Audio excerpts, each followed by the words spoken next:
Et bonjour tout le monde. Aujourd'hui, je vous retrouve dans ma cuisine. Tout d'abord pour vous dire un grand merci pour l'intérêt que vous avez apporté à ma vidéo de la pizza de A à Z. Car à l'heure où je fais cette vidéo, on est à près de 600 000 vues et près de 600 commentaires auxquels j'ai à peu près répondu. Et voilà, je tenais vraiment à vous remercier pour tout ça, pour l'intérêt que vous avez apporté à cette vidéo. Je vous montre aujourd'hui une nouvelle méthode que j'ai intitulée la recette de la vraie pizza de A à Z, encore une fois, pour faire un pied de nez en fait à certains gens qui m'ont mis des commentaires un peu insultants que j'ai supprimés, hein, tout simplement, car je refuse qu'on pollue ma chaîne, car elle est dédiée au partage et non aux gens qui disent moi je suis professionnel ou je détiens moi-même la vraie recette de la pizza. Voilà, donc j'ai appelé cette recette la vraie pizza, car pour moi la vraie pizza c'est quoi la vraie pizza? Pour vous, la vraie pizza c'est quoi? La vraie pizza c'est celle que vous préparerez vous-même à la maison, avec vos ingrédients que vous aimez, avec votre cœur, avec voilà, et avec laquelle vous allez vraiment vous régaler. Voilà ce que c'est une vraie pizza, c'est ça. Il n'y a pas d'AOC, il n'y a pas d'AOP sur une pizza, donc on n'a pas à revendiquer d'avoir une vraie telle recette ou telle autre recette, voilà. La vraie recette, la traditionnelle, elle est perdue, voilà, on a évolué. Donc c'est chacun sa recette de la pizza. Et aujourd'hui je vais vous montrer donc une pizza traditionnelle qu'on prépare 24 heures avant. Il faudra un peu plus de temps. Et avec très peu de levure donc du coup. Et il y avait une autre, à part la levure, il y avait une deuxième question qui revenait assez souvent, c'est le choix de la farine. Alors le choix de la farine, moi, pour ma part, c'est la type 55 qui me va le mieux. Donc, bon, c'est comme ça. Après, ça se joue à pas grand-chose non plus. Ce que je vous invite à faire, c'est de relever en fait le taux de protéines qu'il y a sur les paquets et de prendre celle qui est le plus protéinée. Car la protéine dans la farine, c'est le gluten. Et c'est ce qui va vous apporter une élasticité supplémentaire à votre pizza, à votre pâte. Voilà. Donc moi j'ai choisi la type 55 car en l'occurrence entre la 45 dans les premiers prix, je suis toujours dans les premiers prix hein, parce que encore une fois je m'adresse aux gens de monsieur et madame tout le monde qui n'ont pas forcément les moyens de mettre 1,50 € voire 2 euros pour 1 kg de farine alors que les premiers prix sont aux alentours de 50 centimes et avec lesquels on fait de très bonnes pizzas je vous garantis. Donc je vous invite une fois encore à regarder le taux de protéines et de prendre celle qui est le plus protéinée. Et vous verrez que dans les premiers prix, c'est la 55 qui est le plus protéinée. Mais ça se joue encore une fois à pas grand-chose. Voilà. Et on étalera aussi cette pâte à la main cette fois. Voilà. Donc pour ce faire, il faudra 1 kg de farine. Je vous montre le taux de protéines qui est de 11 grammes, donc 11% de protéines pour cela.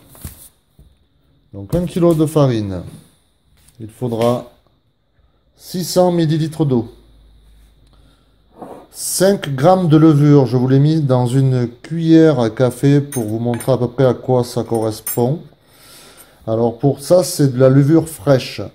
Pour l'équivalent à 5 grammes de levure fraîche, il faudra, si vous n'avez pas donc de levure fraîche et que vous avez que de la levure en déshydraté, de levure de boulangerie en déshydraté, il faudra 2 grammes pour avoir l'équivalent de 5 grammes en frais. Il faudra donc 25 grammes de sel et 25 grammes d'huile d'olive. On commence tout d'abord par l'eau. Donc je le répète, 600 ml. Les 5 grammes de levure.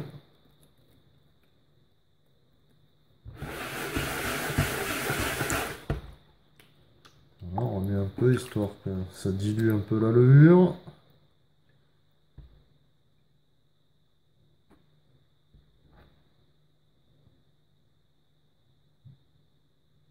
On met l'huile.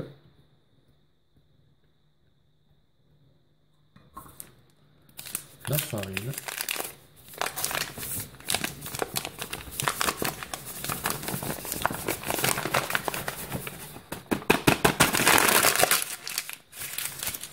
Alors effectivement, le sel brûle la levure, donc vous pouvez commencer le pétrissage sans avoir mis le sel et mettre le sel en cours de pétrissage.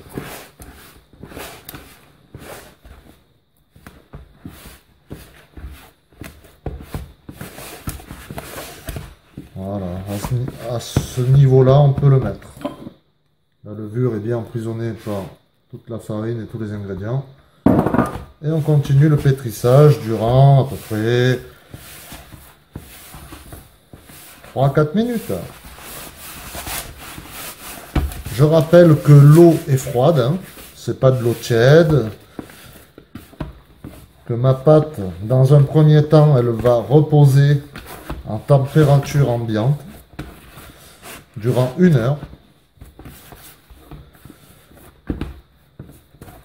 Voilà, vous voyez, on a assez vite une boule. Hein.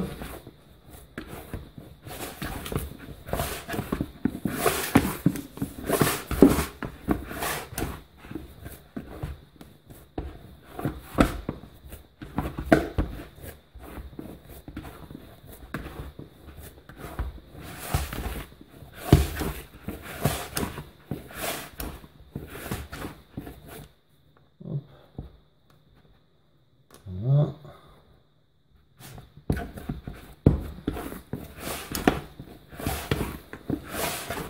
Alors d'autres gens aussi me questionnaient, enfin me précisaient que la température était très importante pour la pizza. La température de la pâte. Moi franchement, personnellement, je n'y ai jamais fait trop attention et ma pizza a toujours été très bonne. Donc encore une fois, chacun sa méthode. Pour les gens qui jurent que c'est important, ben, peut-être pour eux, mais encore une fois, il y a 1001 façons de faire des pizzas.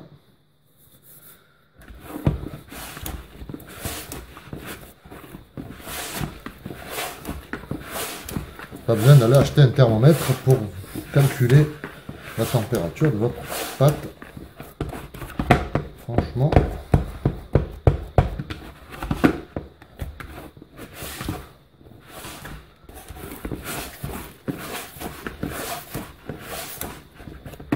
Et voilà. Donc une fois qu'on obtient une boule à peu près lisse, hein, voilà. On va la recouvrir ou d'un torchon humide ou d'un papier film. Pas en contact, le papier film, autrement il va coller. Et on va la laisser reposer à air ambiant durant 1 heure. Nous voilà après 1 heure de repos. Alors la pâte c'est bien détendue déjà. Alors on la retravaille un tout petit peu. Hein.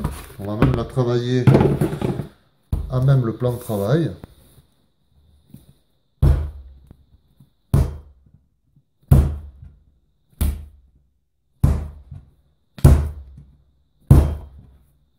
Voilà, histoire de lui donner un peu de corps, qui veut dire un peu d'élasticité.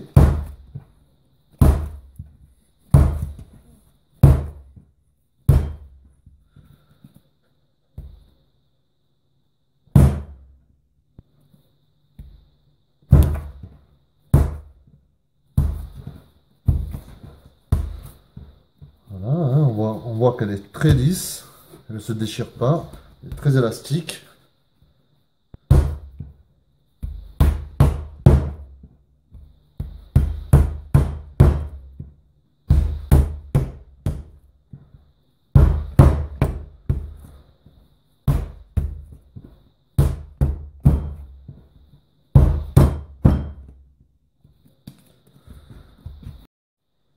Voilà, divisé ensuite en 6 bâtons que l'on va bouler de cette façon. Hein.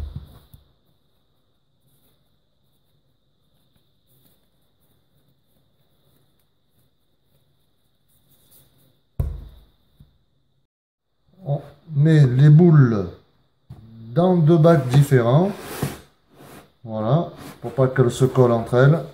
On recouvre et on laisse reposer à 5 degrés, donc au frigo, durant 24 heures. Pour la suite de notre recette, pour ce qui est pour la sauce, je vous conseille la marque Muti. C'est vraiment une marque de référence, 100% italienne, qui a très peu d'acidité. Voilà, donc aujourd'hui je ne mettrai pas de sucre dans la sauce. Je mets juste la sauce.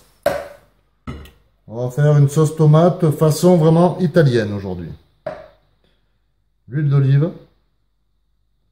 Alors je vous montre pas, je vous montre pas la quantité des ingrédients que je mets, car je vous laisserai. Alors là je vous montre le sel, le poivre.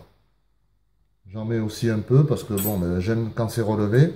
Mais voilà, donc je vous laisse juger par vous-même à vos propres goûts pour le dosage des ingrédients. Là, je viens de mettre une gousse d'ail hachée. Et là, on a le basilic frais. Haché également. Voilà. On va remuer tout ça.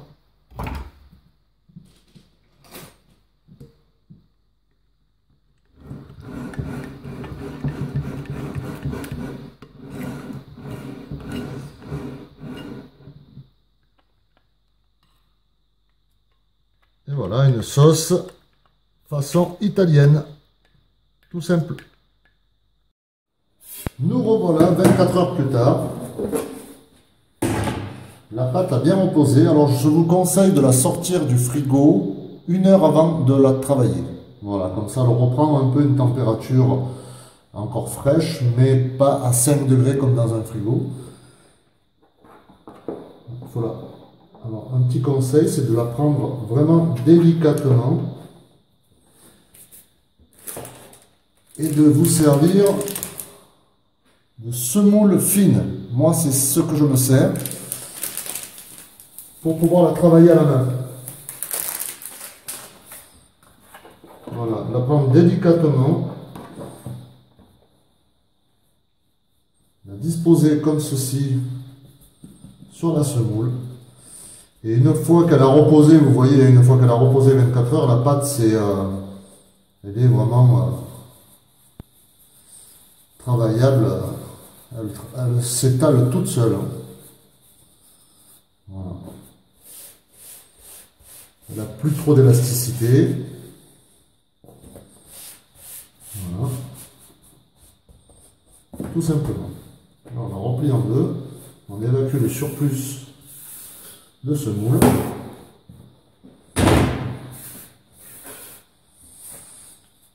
Et là, on peut la garnir. Alors pour la garniture, comme je vous l'ai montré, une sauce façon italienne, hein, traditionnelle on va dire.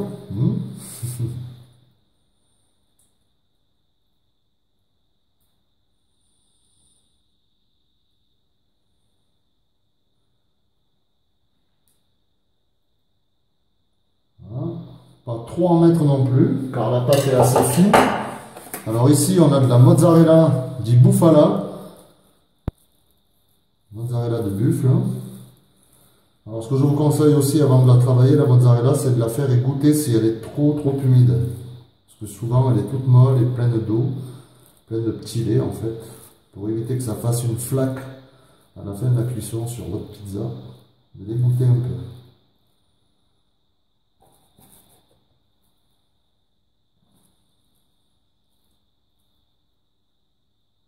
Voilà. Et ensuite, on vient y poser quelques petits brins, quelques petites feuilles de basilic. Alors bon, on est au mois de novembre, mon basilic est tout petit, c'est de la fin. Mais ça fera bien. Voilà. Pour ce qui est de l'huile d'olive, moi je mélange un peu d'ail, comme vous avez pu le remarquer, j'aime bien tout ce qui est relevé. Donc ail, basilic et l'huile d'olive. Et là je badigeonne un tout petit peu, juste d'huile, qui aura bien le goût de l'ail. Un tout petit peu de marjolaine. Et on peut enfourner.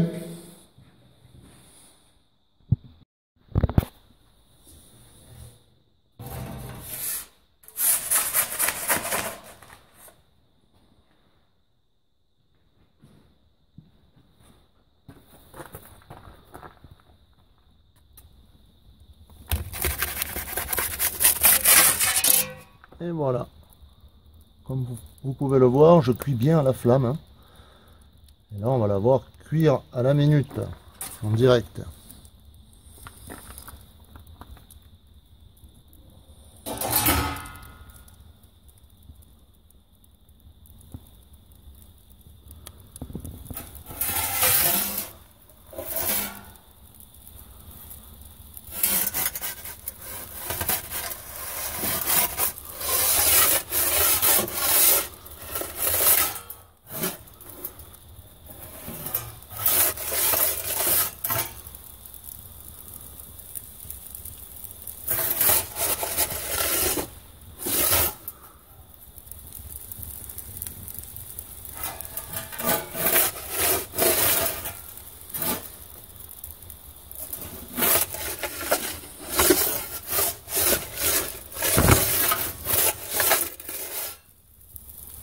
Désolé pour les à-coups.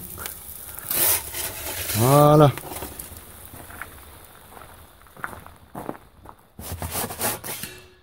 Et voilà une pizza traditionnelle italienne.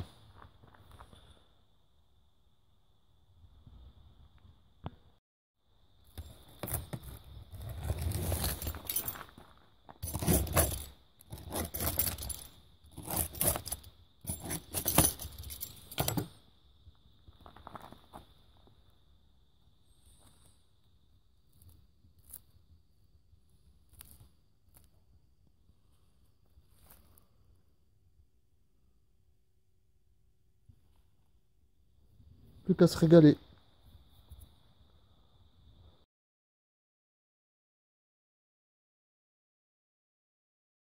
Bon, j'espère que cette vidéo vous aura enfin conquis pour faire vos pizzas à la maison.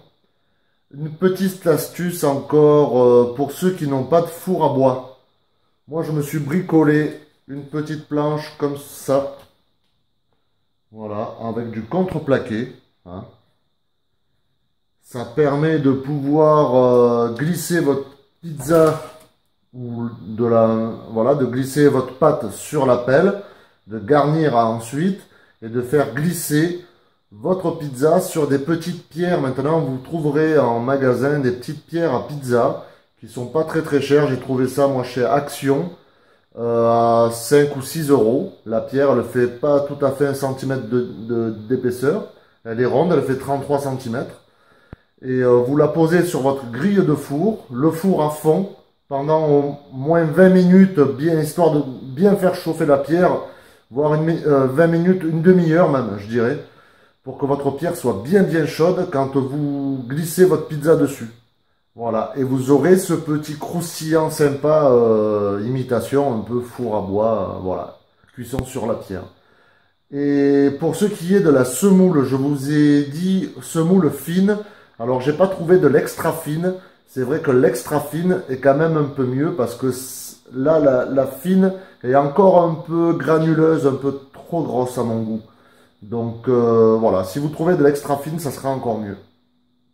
Si vous avez aimé ma vidéo, n'hésitez pas à liker, bien sûr, à partager, à vous abonner si vous ne l'avez pas encore fait et à appuyer sur la petite clochette pour ne pas louper les prochaines, car les prochaines, ce sera au Vietnam. Voilà, car je pars bientôt en Asie du Sud-Est, où je resterai quelques mois. Donc, il y aura des belles vidéos à venir, avec des beaux paysages. Voilà, ça sera sur le terme voyage et découverte cette fois, et pas culinaire. Et voilà, donc je vous dis à très bientôt. Et merci pour vos visions. Merci encore.